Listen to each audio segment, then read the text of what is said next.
दुखुनांथाव बाथ्रा जे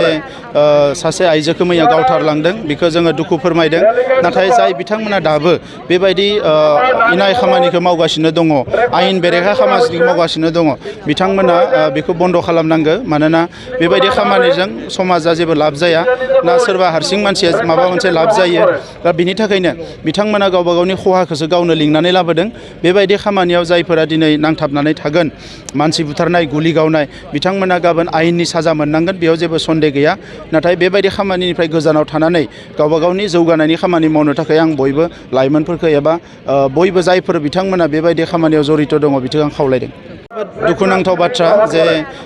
सासे आइजोखौ मैया गावथारलांदों बेखौ जोङो दुखु फोरमायदों नाथाय जाय बिथांमोना दाबो बेबायदि इनाय खामानिखौ मावगासिनो दङ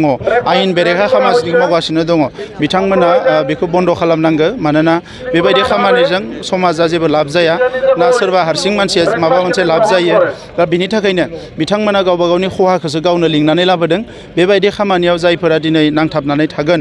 मानसि बुथारनाय गुलि गावनाय बिथांमोना गाबोन आयेननि साजा मोननांगोन बेयाव जेबो सन्देह गैया नाथाय बेबायदि खामानिनिफ्राय गोजानाव थानानै गावबा गावनि जौगानायनि खामानि मावनो थाखाय आं बयबो लाइमोनफोरखौ एबा